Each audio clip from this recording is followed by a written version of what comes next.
बच्चों, आज हम उपसंयोजी रसायन यानी कोऑर्डिनेशन कंपाउंड यानी उपसंयोजी यौगिक जिसके अंदर महत्वपूर्ण है। मेरे से यह अभी आपकी 9 तारीख को 12th की एग्ज़ाम है, जिसमें मेरे को एक बालिका है खुशबू यादव और भी हैं, उन्होंने मेरे को बतलाया कि सर हमें आईयूपीएसी नेम इसके समझ में नहीं आ रहे हैं, तो आईयूपीएसी नेम किस प्रकार से इसके होते हैं, आईयूपीएसी नेम और जो एग्ज़ाम के लिए महत्वपूर्ण भी है।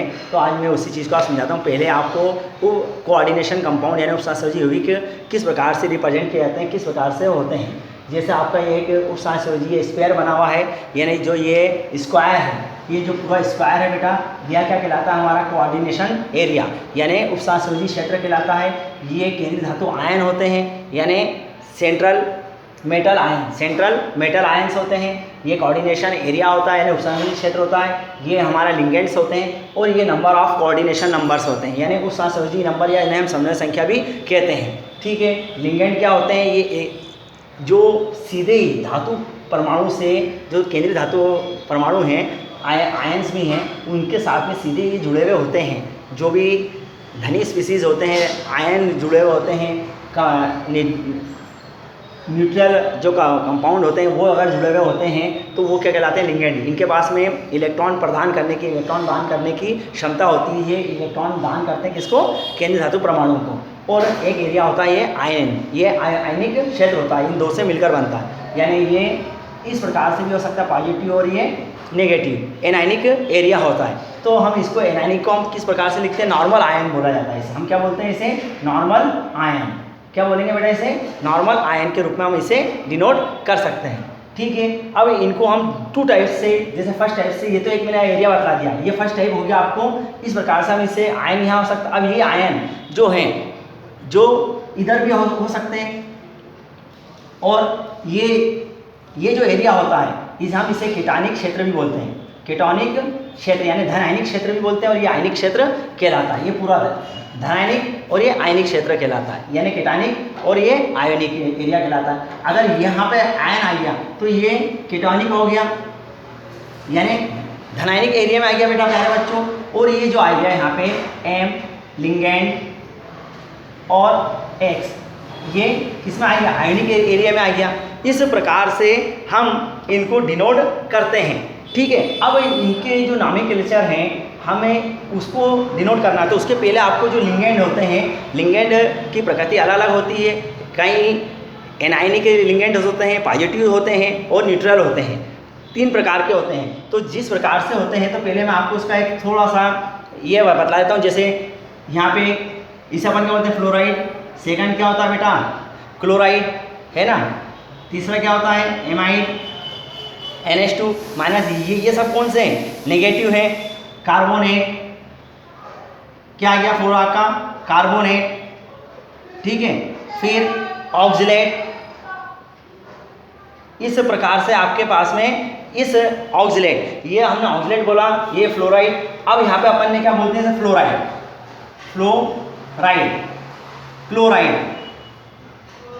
क्लोराइड। ठीक है, यहाँ हम इसे क्या बोलेंगे, एमाइड, कार्बोनेट। तो बेटा ऑक्जिलेट। तो हम यहाँ क्या करते हैं, जब इसे लिंगेंड के रूप में होता है, यहाँ लिंगेंड के रूप में लिखते हैं, तो ये तो एक कॉमन नेम होगा। यहाँ से ई को हटाकर हम जितने भी एनायनिक होते हैं, जिनमें ऋणायन होते हैं, उनमें ओ जोड़ देते हैं। क्या जोड़ देते हैं, ओ। तो यहाँ पे क्या आएगा, फ्लोरिडो। अगर हम इंग्लिश में लिखते हैं तो इसे हम क्या लिखते हैं, फ्लोरिडो। और ऐसे हम क्या लिखते हैं, फ्लोरो। हिंदी के अंदर हम लिखेंगे फ्लोरो, ऐसे क्या लिख देंगे, क्लोरिडो। आप ये मत देखना, कई किताबों में आता है और कहीं उसमें लिखाता है फ्लोरिडो, और कहीं पर आप कंफ्यूज हो जाते हैं। इसे हम क्लोरो लिंगेंड के रूप में जब हम उसको आईयूपीएसी नेम के अंदर लिखते हैं, तो वहाँ फ्लोरिडो भी लिख सकते हैं, क्लोरिडो भी लिख सकते हैं, और एमाइडो ओ जोड़ा जाता है जब नेगेटिव होता है। आई बेटा बात समझ में। एक प्रकार के लिंगेंड के अंदर हम इस प्रकार से इसका नॉमेनक्लेचर करते हैं। जब हम आईयूपीएसी लिखेंगे तो पहले हम स्टार्टिंग लिंगेंड से करा कि हमें किस प्रकार से लिखना है। हम इसे हिंदी में लिखेंगे क्लोरो, फ्लोरो, है ना। इसमें ओ लगता है, एविनो, है ना, एमाइडो, तो कार्बोनेटेटो, ऑक्जिलेटेटो। इस प्रकार से हम इसको यहाँ पे लिखा जाता है। यहाँ पे क्या आएगा आपके पास में, कार्बोनेटेटो। ठीक है मेरे प्यारे बच्चों, है ना। ये इस प्रकार से हम इसे क्या लिखेंगे, एमिडो, यहाँ पे लिखा है तो वो लग जाएगा, और ऐसे हम क्या लिखेंगे, एमिडो, वह को लिखा जाता है। इसी प्रकार से कई प्रकार के पॉजिटिव भी होते हैं जिसमें एम लगता है। क्या होता है बेटा, एम, जैसे NO प्लस, हम इसे कैसे लिखते हैं, नाइट्रोसियम, नाइट्रोसोनियम, एम लगता है, IUM। अगर ये NO प्लस होता है तो हम इसे कैसे लिखते हैं, नाइट्रोसियम,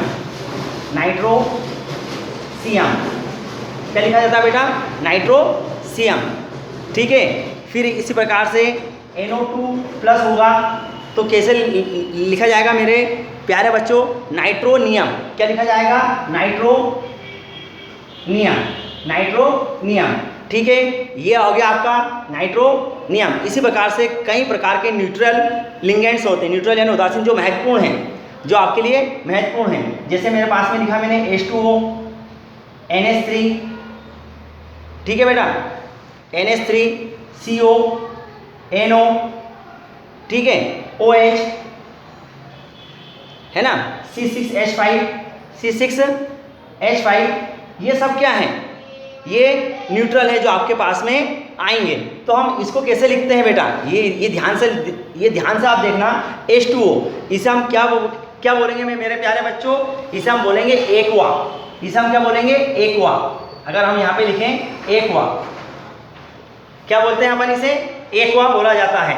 इसको हम बोलेंगे एमीन, क्या बोलेंगे, एमीन। यहाँ क्या लिखेंगे अपन इसे, एमीन या एमाइन इंग्लिश में। फिर यहाँ पे CO को क्या बोला जाता है बेटा, कार्बोनिल, क्या बोला जाएगा यहाँ, कार्बोनिल, क्या लिखा जाएगा यहाँ पे, कार्बोनिल। आगे मेरे प्यारे बच्चों, NO क्या होगा, नाइट्रोसिल, NO क्या होगा मेरे प्यारे बच्चों, नाइट्रोसिल। ये क्या हो जाएगा, हाइड्रोक्सिल। OH क्या हो जाएगा, हाइड्रोक्सिल। ध्यान से देखना है इसको, हाइड्रोक्सिल। और इसे हम बोलते हैं पिरीडिन।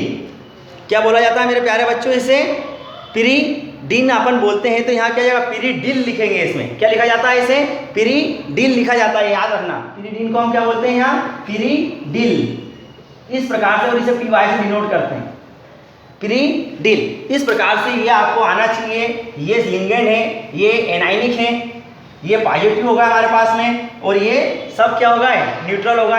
ये आपको जब हम इसका IPC नामकरण करेंगे तो इस प्रकार से आपको नाम यहाँ पे लिखेंगे। इसलिए मैंने आपको अभी चीज़ धीरे से अभी आपको समझाई। अब हम IPC नेम के ऊपर चलते हैं, किस प्रकार से हमें इसे डिनोट करेंगे।